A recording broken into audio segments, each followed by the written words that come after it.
हम लोग सुबह की क्लास में भी डाल देते हैं रोज के रोज ग्रुप पे।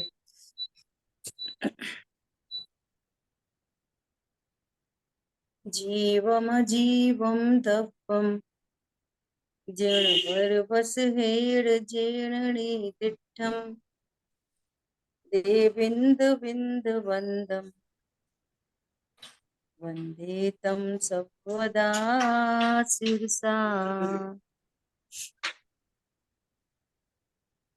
द्रव्य संग्रह जी ग्रंथ गाथा नंबर 38। और इस गाथा में आचार्य देव पुण्य पाप तत्व का स्वरूप कह रहे हैं। और इस शुभ भाव से कौन से पुण्य कर्म बनते हैं, पुण्य प्रकृति, और अशुभ भाव से कौन सी पाप प्रकृतियां बनती हैं, इनकी चर्चा करने के बाद एक एक्स्ट्रा ऑर्डिनरी प्रकृति है तीर्थंकर प्रकृति। ये नामकरण की प्रकृति है तीर्थंकर प्रकृति। तो इस तीर्थंकर नाम कर्म का बंध कैसे होता है, किन भावों से होता है, क्या सभी सम्यक दृष्टि जीवों को तीर्थंकर प्रकृति बनती है? तो कहते नहीं, किन्हीं किन्हीं विशिष्ट जीवों को ये विशिष्ट परिणामों से तीर्थंकर प्रकृति बनती है। वे विशिष्ट परिणाम कौन से हैं? तो कह रहे हैं 16 कारण भावनाएं, है ना। तो ये 16 कारण भावना क्या क्या है उसकी अपन लोग स्वाध्याय कर रहे हैं। आगे है छठ आवश्यक। कल अपन लोगों ने बहुश्रुत भक्ति, प्रवचन भक्ति, यहां तक अपन ने स्वाध्याय की थी। अब है छठ आवश्यक। कौन पढ़ेगा आप में से? सपना जी आप पढ़िए। छठ आवश्यक। सम्यक दृष्टि के देह की क्रिया का आदर नहीं होने पर भी मैं समायिक करूं, 24 तीर्थंकर भगवंतों का वंदन करूं, कायोत्सक प्रतिक्रमण आदि करूं, ऐसा जो शुभ शुभ राग स्वयं की भूमिका में आता है, उसमें तीर्थंकर नामकर्म की प्रकृति बंध जाती है। देखो कितनी अच्छी बात बता रहे हैं कि जीव के परिणाम आत्मा अमूर्तिक, अमूर्तिक आत्मा के शुभ भाव वे भी अमूर्तिक, अशुभ भी अमूर्तिक। अशुभ भाव भी क्या है? अमूर्तिक। जैसे जैसे क्रोध से तो सबका परिचय है, मान कषाय से सबका परिचय है, मायाचारी लोभ सबका परिचय है ना। तो वो क्रोध मान माया लोभ जो अशुभ भाव है, हिंसा झूठ चोरी कुशील परिग्रह के, ये कैसे पहचाने जाते हैं? इनका कोई रंग रूप गंध कुछ है क्या इनमें? क्रोध किस कलर का होता है? काला कि नीला? कैसा टेस्ट होता है क्रोध में? कड़वा कि चरपरा? इसका मतलब क्या है कि पाप परिणाम भी अमूर्तिक होते हैं। आत्मा अमूर्तिक है तो आत्मा के गुण भी अमूर्तिक, और आत्मा की सारी पर्याय भी अमूर्तिक, भले वो अशुभ हो कि शुभ। एक बात हो गई। तो ये शुभ भाव है वे भी अमूर्तिक है ना। अब शुभ भाव का और शरीर की क्रिया का निमित्त नैमित्तिक संबंध, घनिष्ठतम निमित्त नैमित्तिक संबंध पाया जाता है। जैसे आपको ऐसा भाव आया, आपको मतलब जीव में, आपको मतलब स्त्री पुरुष को नहीं, आपको मतलब जीव में, जीव की पर्याय में ऐसा भाव उत्पन्न हुआ। क्या भाव उत्पन्न हुआ? कि मैं सामायिक करूं, ऐसा भाव आया। तो शरीर की क्रिया में क्या होएगा? चौके में दाल हिलाएंगे नहीं ना। तो भाव के साथ पैरेलल शरीर की क्रिया ऑटोमेटिक कैसी होगी? ऐसे व्यवस्थित बैठ गए और ऐसे हाथ पे हाथ रखा, आंख बंद करी, विचार चिंतन चल रहा, या कोई जाप दे रहा या कोई पाठ पढ़ रहा। समझ में आ रही है? शरीर की क्रिया कैसी होगी? जैसा भाव है उसके अकॉर्डिंग आपको ऐसा भाव आएगा कि चलो टीवी देखें, टीवी देखने का भाव कैसा भाव है? पाप परिणाम, अशुभ भाव, है ना, अशुभ भाव। तो भाव तो आएगा टीवी खोलें, और शरीर की क्रिया कैसी होगी? चलो जिनवाणी उठा रहे, ऐसा होगा? तो शरीर की क्रिया कैसी घटित होगी? रिमोट उठेगा हाथ में, जिनवाणी नहीं उठेगी, क्या उठेगा? रिमोट। पॉइंट पकड़ कुर्सी, में आ रहा है? कहीं बैठा हुआ है, कुर्सी पर, सोफा पर। हाँ, ऐसा है ना। ऐसा भाव आया कि मैं दान दूं, ये भाव आया, ये अमूर्तिक परिणाम है। टीवी देखूं, ये भाव भी अमूर्तिक। स्वाध्याय करूं, ये भाव भी अमूर्तिक। मैं दान दे दूं, ये भी भाव अमूर्तिक। और इनके पैरेलल मूर्तिक शरीर में क्रियाएं होंगी। सो यहाँ पर कह रहे हैं कि सम्यक दृष्टि जीव देह की क्रिया का आदर नहीं होता उसको। क्या बोला? देह की क्रिया पैरेलल चल रही है, लेकिन सम्यक दृष्टि उसको अपनी क्रिया नहीं समझता। इसीलिए तो सम्यक दृष्टि है, हो रही है परंतु। पॉइंट पकड़ में आया? शरीर की क्रिया तो पैरेलल ही होगी, शुभ अशुभ भाव के अकॉर्डिंग। और ये भी एक समझने की बात है कि हमेशा अकॉर्डिंग भी नहीं होती, हमेशा अकॉर्डिंग नहीं होती, ये भी एक बात है ना। भाव तो कैसा है? क्रोध का। और बाहर में बहुत लोग सब अपने परिचित खड़े हैं, बड़े बड़े लोग, तो शरीर से कैसी क्रिया होएगी? साथ में मुस्कुराने की। तो ओपोजिट भी होता है। समझ आ गई बात? तो अपन को यहाँ क्या समझना है? देह की क्रिया देह की है, और जीव का परिणाम वो मेरा परिणाम है। ठीक है, वो मेरा परिणाम है। और मैं कौन हूं? मैं ध्रुव हूं। क्या समझ में आई? तीन बातें हो गई। मैं कौन हूं? मैं ध्रुव। जो परिणाम हो रहे हैं वो मेरा परिणाम, मेरा और मैं में अंतर है। क्या कहा? मेरा और मैं के अंदर अंतर है। मैं तो ध्रुव हूं, क्रोध आदि या पूजा दयादान आदि ये मेरा परिणाम, और शरीर की क्रिया तो अत्यंत भिन्न, जिससे मेरा कहीं दूर दूर तक संबंध नहीं, परंतु वो हो रही है। तो होती हुई क्रिया का सम्यक दृष्टि जीवों को कोई आदर नहीं होता, और ना उसका बंद होता। शरीर की देह की क्रिया से न पाप बंद होता, न पुण्य बंद होता। पाप पुण्य का संबंध किससे है? भावों से। भाव से। जैसी बात उस दिन आपने करी, क्या? दान की क्रिया हो गई, पुद्देह की क्रिया, और जो पैसा दिया गया वो भी पुद्गल की क्रिया। लेकिन वो मान के लिए दिया गया, तो बंद किसका होगा? रुपए जाने का नहीं, पाप बंद होएगा। और वही किसी की दया दान के लिए होगा तो पुण्य बंद होगा। शरीर की क्रिया तो तब भी हुई, और पैसा तो दोनों केस में गया। एक बंद होगा किससे? परिणामों से। ठीक है, मैं सामायिक करूं, म्यूट कर दीजिए कुशल भाई सभी को।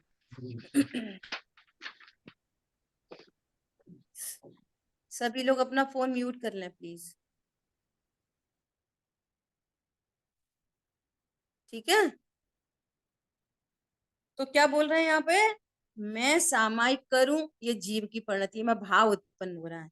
तीर्थंकर 24 तीर्थंकर भगवंतों का वंदन करूं, काय उत्सर्ग प्रतिक्रमण आदि करूं। अब जैसे ये लिखा है ना, प्रतिक्रमण करूं, तो यहाँ तो स्पष्ट लिखा है कि देह की क्रिया का आदर नहीं होता, लेकिन हम प्रतिक्रमण किसको समझ रहे? देह की क्रिया। ये बड़ी जबरदस्त समस्या। वहां तो अमूर्तिक भाव जिनवाणी में तो अमूर्तिक भाव बता रहे हैं, और हम स्वयं पढ़ते हुए क्या समझ रहे हैं? सामायिक करूं मतलब शरीर की क्रिया। नहीं नहीं, जीव में परिणाम हो रहा है शुभ भाव। सामायिक करूं, ये शुभ भाव उत्पन्न। प्रतिक्रमण करूं, ये शुभ भाव। तीर्थंकर भगवंतों की वंदना करूं, ये शुभ भाव।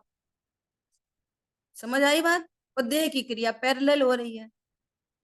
तो मैं देह की क्रिया कर सकता हूं? नहीं कर सकता। भाव कर सकता हूं? भाव जीव में ही होते हैं। मैं कौन हूं? मैं परम अकर्ता त्रिकाली ध्रुव। ये तीनों चीजों को एकदम व्यवस्थित ज्ञान में लेना। जैसे छैडाला जी में लिखा है ना, वहां तो क्या लिखा है? तिल तिल करें देह के खंड। वहां तो कितना स्पष्ट लिखा है कि तिल तिल देह के खंड होते हैं। और ये ज्ञान क्या समझ रहा है कि नरक में तिल तिल मेरे खंड हो जाएंगे। तू तो ज्ञान स्वरूप है, तेरा खंड तो लिखा ही नहीं है वहां पे। वहां क्या लिखा है कि तिल तिल करें आत्मा के खंड? खंड हो ही नहीं सकते आत्मा के। और ना वहां पे लिखा है। वहां पे तो ये लिखा है कि तिल तिल करें देह के खंड। समझना क्या है? ओ, देह के खंड होते हैं, मैं तो फिर भी रहूं अखंड। कितनी बढ़िया गुड न्यूज है। हमारी बात ख्याल में? बोलो। आज पंडित साहब का एक प्रवचन सुन रहे थे, बहुत शानदार प्रवचन था, सबको सुनने जैसा। मैं भेज दूंगी दोनों ग्रुप में, है ना। देखो उन्होंने क्या बोला, भैया मर नहीं जाए, मर नहीं जाए। कह रहे राम मरे तो मैं मरूं। राम मतलब आत्मा राम। राम मरे तो मैं मरूं, मेरी मरे बलाए। मैं तो आत्मा हूं। आत्मा कोई कोई मार दे तो फिर मैं मर जाऊं, मेरी मरे बलाए। समझ आ रही बात? अविनाशी की गोद में मारे मरो न जाए। मैं अविनाशी की गोद में हूं तो मुझे कौन मार सकता है? म- आप ये विचार करो कि हे भगवान अब बहुत हो गई, अब तो हम मर जाएं। मर ही नहीं सकते, मरोगे कैसे? क्या बोला? अब तो बहुत हो गई, अब बिल्कुल से लोग बोलते ना, अब तो बिल्कुल सहन नहीं हो रही, अब तो ये भगवान मर जाए। मर जाओ, मरने का कंसेप्ट ही नहीं है, वस्तु व्यवस्था ही नहीं है मरने की। मर जाओ कैसे मरोगे? नहीं, जहर खा के मर जाएंगे। तो खा लो फिर भी नहीं मरोगे। एक बात, मरते नहीं। दूसरी बात, 3 लोक के बाहर नहीं जा सकते। और मनुष्य है तो 2.5 दीप के बाहर नहीं जा सकता। बोलो, रहना यही 3 लोक के अंदर ही है। सिद्ध भगवान अपना काम करके सिद्ध क्षेत्र में जाके विराजमान हो गए, रह रहे बेबी 3 लोक में। लेकिन इतनी पॉश कॉलोनी में रह रहे कि वहां दुख का कोई नाम निशान ही नहीं है। पॉइंट पकड़ में आ रहा है? रहना 3 लोक में ही पड़ेगा। अब आप डिसाइड कर लो कि क्या करें तो दुख न हो।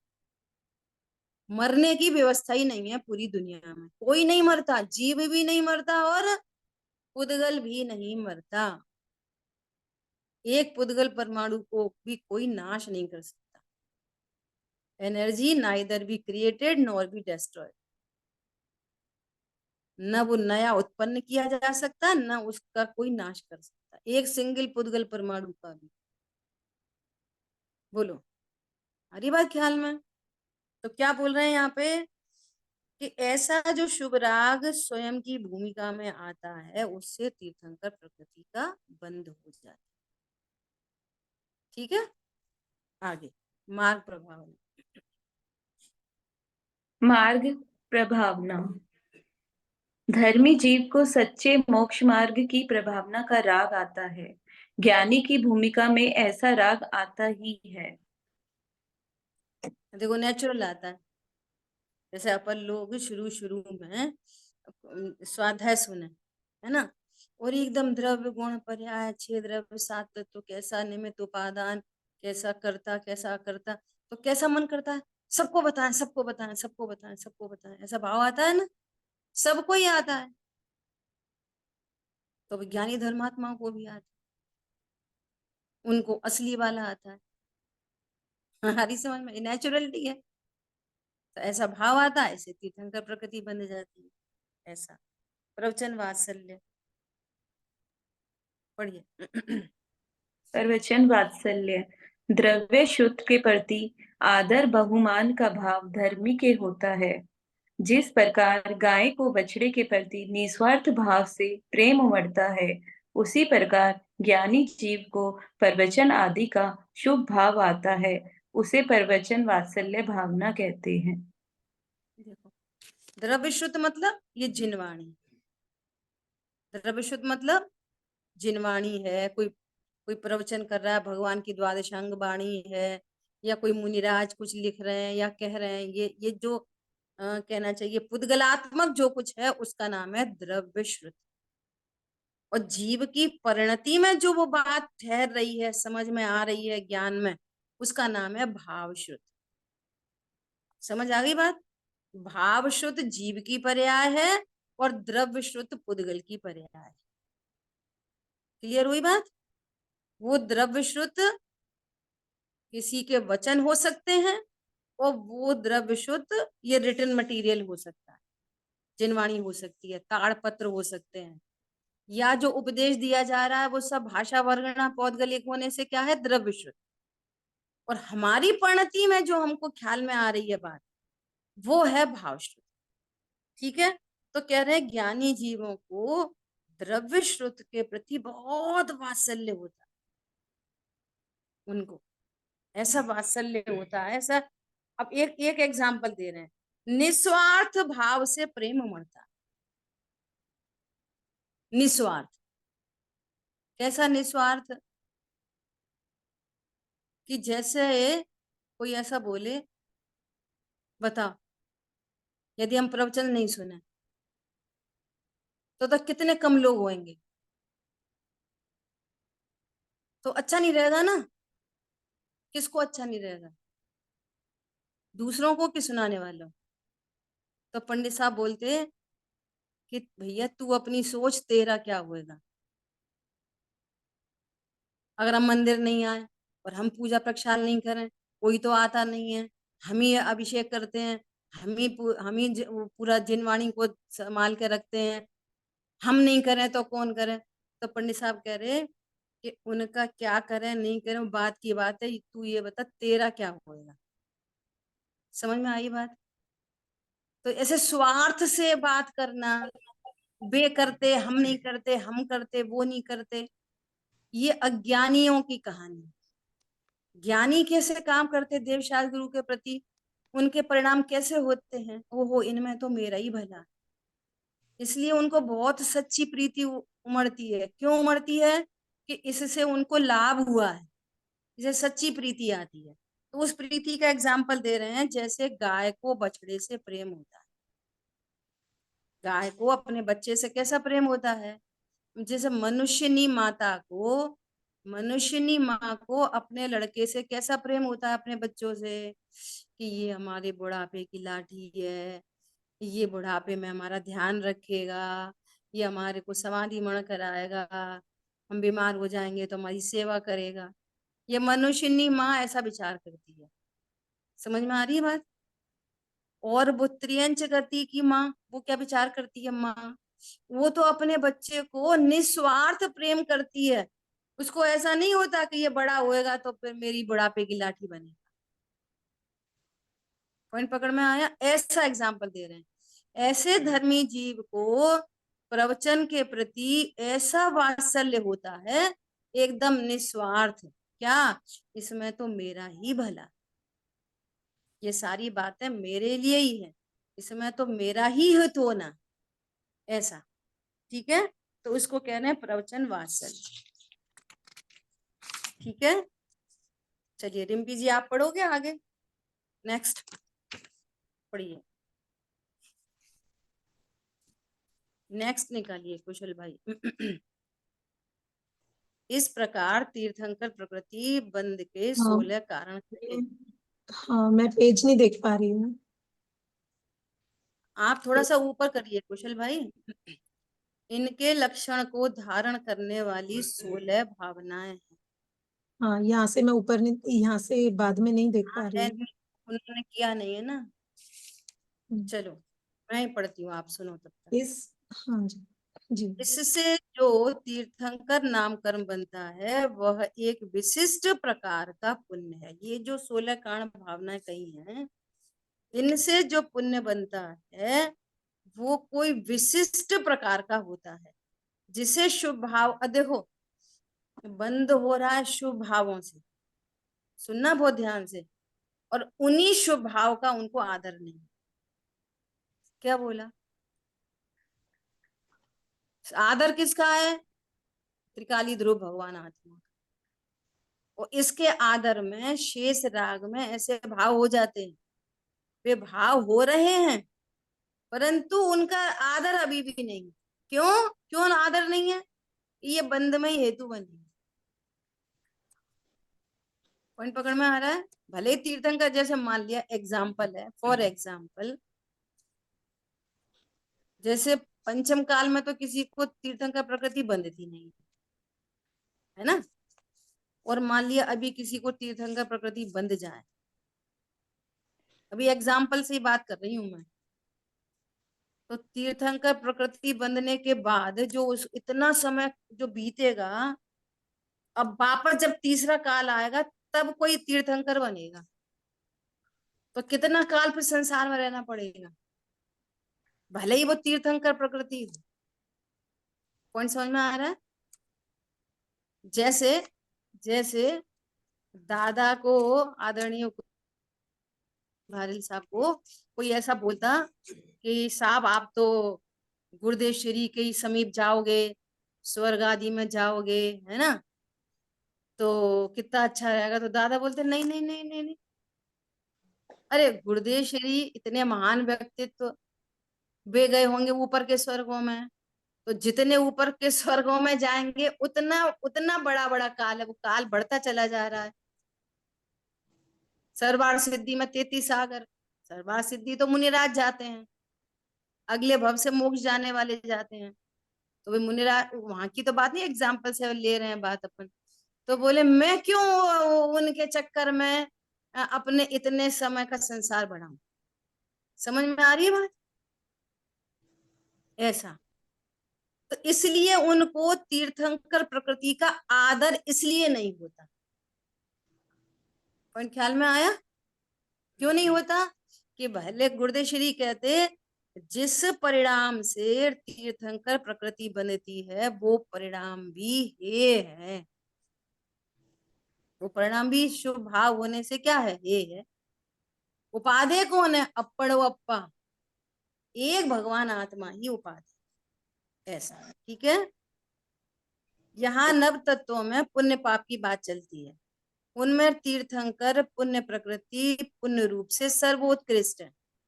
देखो मैंने अभी एग्जाम्पल लेके बात करा ना तीर्थंकर प्रकृति का, तो उसमें एक ये तो सिर्फ एग्जाम्पल लिया है, वास्तव में जिनको तीर्थंकर प्रकृति बनती है ना, वे अगले भव से या उसके अगले भव से मोक्ष चले ही जाते हैं। समझ आ गई बात? लेकिन कोई सर्वार सिद्धि आदि जाए तो 33 सागर तक देवगति में रहना होता है। ऐसा 3 पल्ले तक भोग भूमि में, ऐसे कुछ करणानियों के सिद्धांत है। ठीक है। यहाँ नव तत्व पुण्य पाप की बात चलती है, उनमें तीर्थंकर पुण्य प्रकृति पुण्य रूप से सर्वोत्कृष्ट है, इससे ऊंची कोई पुण्य प्रकृति नहीं होती। तीर्थंकर प्रकृति बंध में सम्यक दर्शन, विनय और राग राग की मुख्यता है। तीर्थंकर प्रकृति में किसकी मुख्यता है? सम्यक दर्शन की और विनय की, बहुमान विनय और राग की मुख्यता है, जिसे शास्त्रानुकूल कहा हुआ शुद्ध सम्यक दर्शन है। ऐसे सम्यक दृष्टि जीव के उत्कृष्ट शुभ राग में पुण्य प्रकृति का बंध होता है। ठीक है, अभी पढ़िए आगे। आगम भाषा में आगम भाषा में कहें तो जिसे 25 दोष रहित सम्यक दर्शन होता है उसे ही तीर्थंकर प्रकृति बंधती है। उसे त्रिमूढ़ता, देव मूढ़ता, गुरु मूढ़ता, लोक मूढ़ता होना चाहिए। यह थे सच्चा है और वह देव भी सच्चा है, ऐसा मानना देव मूढ़ता है। जिसे सभी गुरु कहते हैं, ऐसे गुरु नामधारी सभी को गुरु मानना गुरु मूढ़ता है। द्रौपदी के 5 पति मानना लोक मूढ़ता है। महासती द्रौपदी के एक अर्जुन ही पति था, 5 नहीं। लोक में लोक प्रचलन के कारण लोग ऐसा मानते हैं कि द्रौपदी के 5 पति थे। कोई विचार नहीं करता, परंतु सम्यक दृष्टि को ऐसी मूढ़ता नहीं होती। सम्यक दृष्टि को 8 मद नहीं होते। स्वभाव की दृढ़ता और प्रतीति होती है। उसे अपनी अल्प पर्याय का भी अभिमान नहीं, तो फिर जाति, कुल, रूप, विद्या, अधिकार, तप आदि का मद कैसे हो सकता है? ज्ञायक स्वभाव हाँ, के रुकना भान के कारण। रुकना जी रुकना जी देखो क्या बोल रहे हैं कि जो सम्यक दर्शन होता है वो 25 दोषों से रहित होता है, वो ही सच्चा सम्यक दर्शन है। तो वे 25 दोष बता रहे हैं। 25 दोष कौन कौन से हैं? तो सबसे पहले कह रहे हैं त्रिमूढ़ता से रहित। 3 मूढ़ताएं नहीं होती। मूढ़ता मतलब उनमें विपरीतता। मूढ़ता मतलब मूर्खता। मूर्खता एकदम मूढ़ है, मूर्ख। तो 3 प्रकार की मूर्खता नहीं होती, या कहें विपरीतता नहीं होती। किसके बारे में? देव के बारे में। देव के बारे में मूढ़ता नहीं होती कभी भी, कि देव है ना, रागी भी हो सकते। देव तो हमारा कुछ भला बुरा भी कर सकते। अरे देव परम अकर्ता हैं, पूर्ण वीतरागी हैं, वे हमारा क्या भला बुरा कर सकते? वो परिणामों से तुम्हारा भला बुरा हो वो सेकेंडरी है, लेकिन भगवान तो किसी का भला बुरा नहीं करते। तो 3 मतलब देव ऐसे ही होते हैं, अनंत भगवान ऐसे ही होते हैं, सिद्ध भगवान ऐसे ही होते हैं। उनके प्रति कोई मूढ़ता नहीं होती। 18 दोषों से रहित हुए हैं, पूर्ण वीतरागी हुए हैं, और उनके बारे में कुछ भी कपोल कल्पना है। जो रत्नकर्ण शापकाचार्य जी है ना, वहां पर बहुत चर्चा की है। मोक्षा प्रकाशक जी के 6वें अधिकार में भी बहुत चर्चा की है कि ऐसे कैसे परम औदारिक देह है, तो ये देह कैसे टिकेगी? तो भगवान भी कुछ खा सकते। तो जब किसी को खाने का भाव उत्पन्न हो रहा है तो फिर तो वो राग भाव है, वो भी अशुभ राग है। तो अगर अशुभ राग ही है तो वे भगवान कैसा? कैसा भगवान? हमें भी भूख लग रही, हम भी खा रहे, उन्हें भी भूख लग रही, वे भी खा रहे। तो फिर भगवान कौन हुए? कैसे हुए? फिर समझ में आ रही है? वे भगवान ही किसी को श्राप दे दें, वे भगवान ही किसी को क्या बोलते हैं वरदान दे दें, तो हम तुम भी किसी को कहते वेरी गुड, और हम भी किसी को कहते हैं गो टू हेल। तो फिर हम में और उनमें क्या अंतर हुआ? समझ में आ रही बात? हम भी पत्नी पति स्त्री आदि का संगम रखते, और वे भी स्त्री आदि का संगम रखते हैं। तो फिर हम में उनमें क्या अंतर हुआ? कषाय भाव तो यहाँ पे भी वेद कषाय, उनको भी वेद कषाय। समझ में आ रही है बात?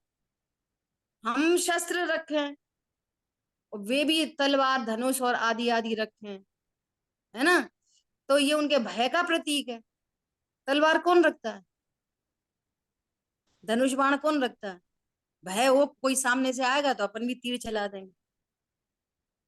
तो जो जो ऐसे शस्त्र आदि रखे, साथ में स्त्री आदि का संगम हो, है ना, तो वो देव नहीं हो सकता।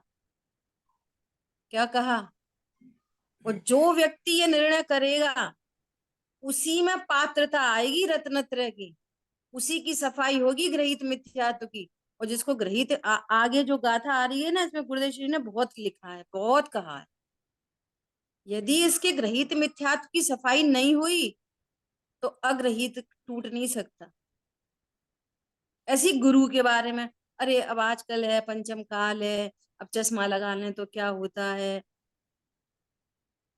पानी पानी इस्तेमाल कर लें तो क्या होता है, टॉवल इस्तेमाल कर लें तो क्या होता है, अब मोबाइल तो आज छोटी मोटी बात हो गई, क्या होता है, क्या होता। ये गुरु मूर्ता नहीं चाहिए। समझ में आ रही है? चाहे जिसको गुरु कहना, चाहे जिसको आगम विरुद्ध, चाहे जिसको गुरु कहना, ये गुरु मूर्ता है। लोग ऐसे बोलते हैं, अब अपन से तो अच्छे ही हैं, देखो कितनी सर्दी सहन करते, देखो कितनी गर्मी सहन करते, अपन से तो अच्छे ही हैं। अच्छे हैं कि नहीं? ऐसा हम लोक में नहीं करते ये काम, पता है?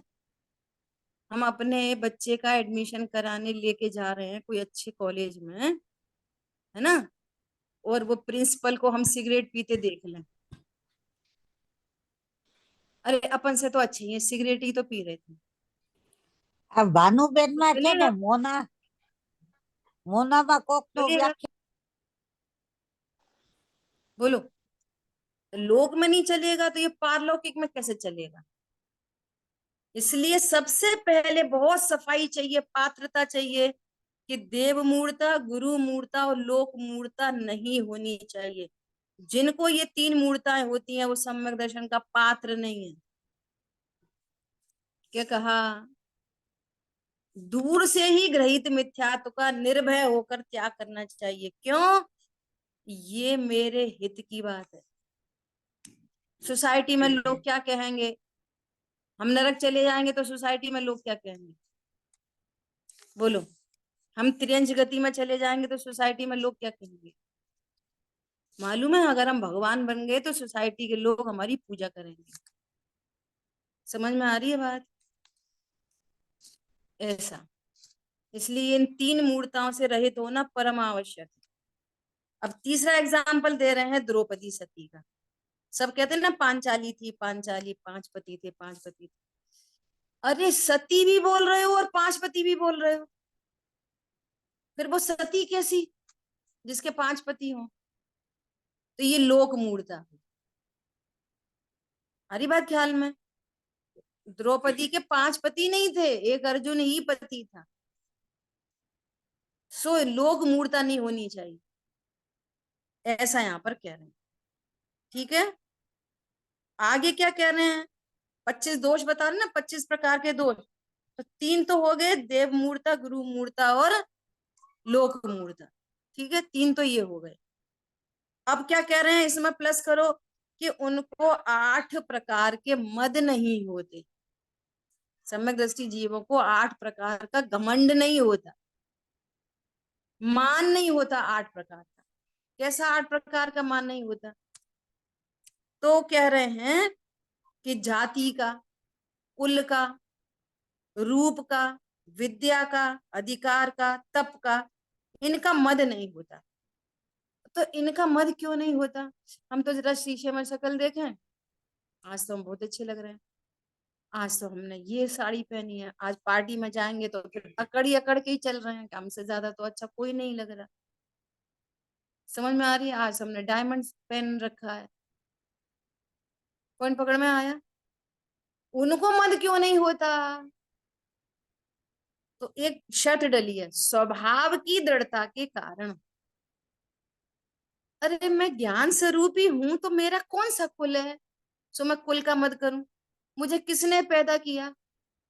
माता का कुल के पिता का, पिता की जाति। एक को मैं थोड़ा मिस कर रही हूँ। माता को, माता के उसको तो कहते शायद जाति, और पिता के को कहते हैं कुल। तो तो ये तो लोक व्यवहार है माता पिता कहना, मुझे किसी ने जन्मा ही नहीं। तो स्वभाव की इतनी दृढ़ता होती है कि यदि लोक में जो मामा वगैरह हैं वो बहुत धनी हो, बहुत बड़े इंजीनियर हो, बहुत बड़े क्या कहते हैं बिजनेसमैन हो, या कोई नेता हो, कोई प्रधानमंत्री हो, तो वो जानते हैं कि जब मेरी माता ही नहीं तो मेरा मामा नाना कौन? तो उसका घमंड उन्हें होता ही नहीं है। दुनिया जिसका घमंड करती है उसको तो वे धूल समझते हैं, तो घमंड क्यों करेंगे? समझ में आ रही है? कुल और जाति, इधर चाचे वगैरह कोई हो, दादा वगैरह हो, हमारे दादा तो ऐसे, हमारे चाचा ताऊ तो ऐसे, तो वो कहते मेरे दादा चाचा ताऊ कोई है ही नहीं। इसलिए उनको स्वभाव की दृढ़ता से, अपन डायरेक्ट बोलेंगे, उनको मद नहीं होता। तो मद क्यों नहीं होता? स्वभाव की दृढ़ता के कारण। इसलिए तो सम्यक दृष्टि है। समझ में आ रही है? थोड़ा बहुत तप हो गया, अरे हमने तो ये छोड़ दिया, ये खा लिया, ये वो छोड़ दिया। अरे अनाहारी स्वरूप हो हम, तो मैं क्या खाता हूँ क्या छोड़ता हूँ? तो त्याग का घमंड नहीं होता। समझ में आ रही है? विद्याओं का घमंड नहीं होता, अधिकार का घमंड नहीं होता। इस प्रकार से उनको 8 मद नहीं होते, और 3 मूर्ता और 8 मद, कितने हो गए? 11। ठीक है, अब आगे क्या कह रहे हैं कि 6 प्रकार के अनायतन का त्याग होता है उनको। 6 टाइप ऑफ अनायतन। ये अनायतन क्या होते हैं? सुनो बहुत ध्यान से, अपने काम की चीज है। चलो पहले पढ़ लो एक बार। फारुल बहन आप पढ़िए। आप कुछ पूछ रहे हो रिम्पी जी? हाँ पूछिए। ये यहाँ पर जो है 6 मद का वर्णन आया, 7वां 8वां कौन सा है? हाँ, जाति, जाति, कुल, कुल, रूप, विद्या, विद्या, अधिकार। अधिकार, तप, और हम्म, इसमें क्या कहना चाहिए, मेरे को मिस हो रहा है। 6, क्या? और त्याग का भी बहुत मद करते हैं लोग, त्याग भी, है तप ना? तप और तप ऐश्वर्य, तप ऐश्वर्य, ऐश्वर्य तप का, और बल। ऐसा, नहीं, हाँ, ऐश्वर्य, है ना? तप, तप और त्याग तो एक ही चीज होगी या अलग अलग नहीं, लेना? एक ही चीज नहीं है, एक ही चीज नहीं है। तप और त्याग अलग अलग है। अच्छा, और अपन कल क्लियर करेंगे। बल का हाँ, बल, बल बराबर, बल भी है, शरीर की तरफ से बल, बल और ऐश्वर्य, बल और ऐश्वर्य, ठीक है ना? ऐसा। है जी। और एक आगे चीज, पढ़िए, बात ना हाँ, पढ़िए। हाँ पूछिए पूछिए। वो जब आप तीर्थंकर प्रकृति के लिए मूर्ता बता रहे थे, तब आप देव मूर्ता में बता रहे थे कि तीर्थंकर जो है, देव जो है आहार नहीं करते। तो जब जैसे केवली भगवान है, तो केवली पने अंतर्मुहूर्त भी रह सकते हैं और देशों करोड़ पूरब भी रह सकते हैं। तो उनका जो बराबर। शरीर है वो परम उदारिक में आप बोल रहे थे कि कन्वर्ट हो जाता है।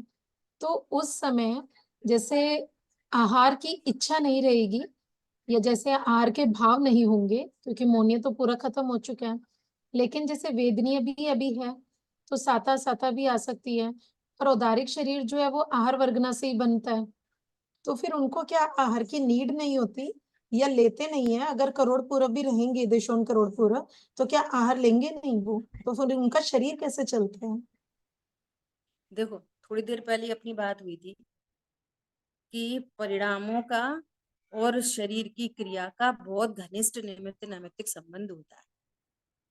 परिणाम नहीं है और क्रिया अकेली कभी नहीं होती, बिना परिणाम के क्रिया नहीं होती, है ना? तो अब जब उनको भूख ही नहीं है, क्या बोला, जब उनको भूख ही नहीं है तो भोजन क्रिया का भाव ही नहीं है, तो भोजन की क्रिया कैसे होगी? एक बात, है ना? दूसरी बात, जो हम लोगों का भी शरीर ठहरता है ना जितने समय के लिए, उसमें भोजन का कोई रोल नहीं है, हम तुम का भी। वो रहता है आयु कर्म सापेक्ष, उसमें अंतरंग निमित्त आयु कर्म है, भोजन पानी नहीं। नार की नार की भी कम से कम 10,000 और ज्यादा से ज्यादा 33 सागर बिना भोजन के ही तो रहते हैं। क्या बोला, भूख तो इतनी लगती है लेकिन एक कण नहीं मिलता, प्यास तो इतनी लगती है एक बूंद नहीं मिलती। तो कैसे रहते हैं इतने समय तक? कैसे रहते हैं अब इतनी देर तक? बोलो, बिना ही भोजन के रहते हैं ना, आयुष्य कर्म के कारण जो है। आयु कर्म। और शरीर का निरोगी निरोगी रहना, देखो इसमें बहुत बड़ा साइंस निकलता है। शरीर का रोगी और निरोगी रहना, ये भी स्थिर और अस्थिर नामकरण की प्रकृति से रिलेटेड है। अब उसको साता असाता भी कहते हैं। आपका रोग तब ही सही होता है जब साता का उदय आए, स्थिर नाम कर्म की प्रकृति का उदय है। आप हजारों दवाई खाते रहो और स्थिर नाम कर्म की प्रकृति का उदय नहीं आ रहा तो फिर दवाई लगती नहीं है। तो इंटरनल जो निमित्त है वो कर्म का उदय है। तो उनकी देह इतने समय तक कैसे रहती है? ऐसे ही रहती है, जितनी देर तक आयु है उतनी देर तक रहती है।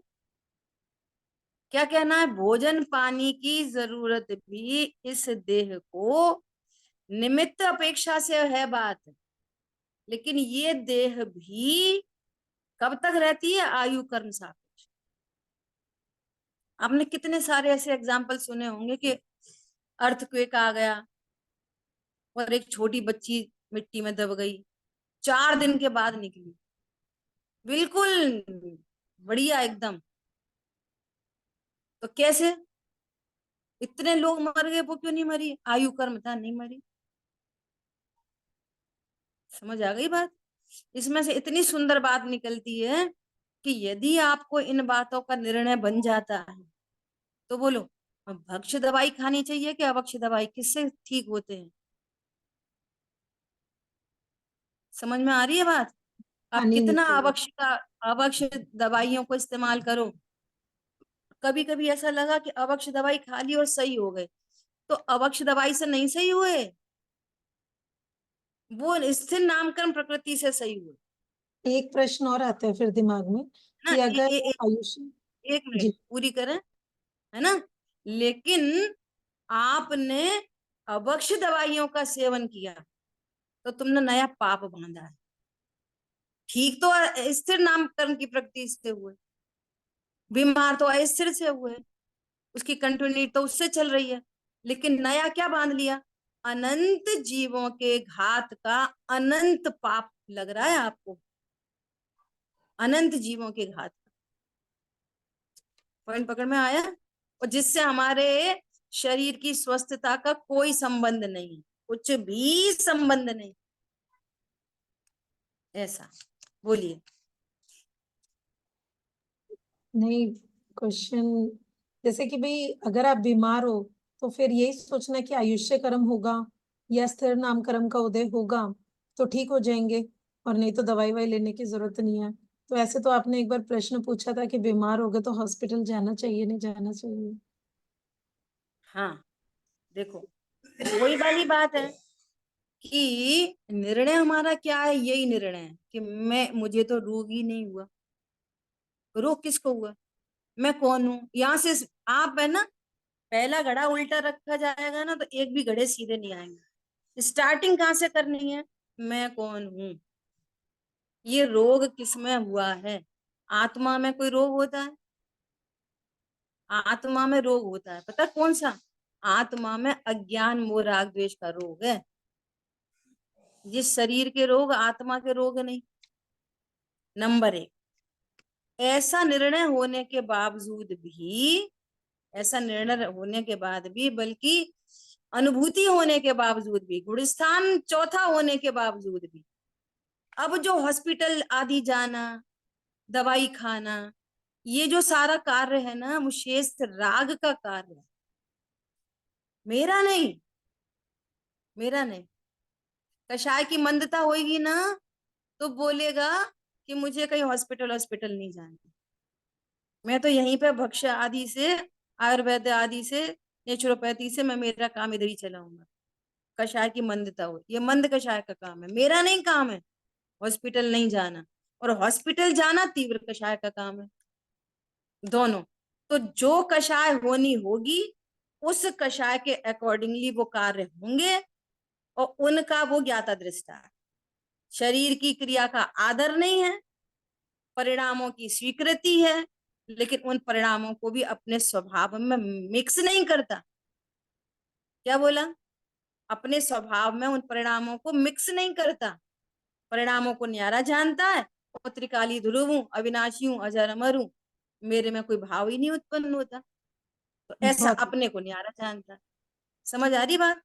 अब जी। गुणस्थान प्रमाण देखो, प्यास तो मुनि भगवान को भी लगती है, मुनि राजाओं को प्यास नहीं लगती क्या? उनको भी लगती है। तो प्यास किसका अवश्य। काम है? वो संजुलन संबंधी कषाय।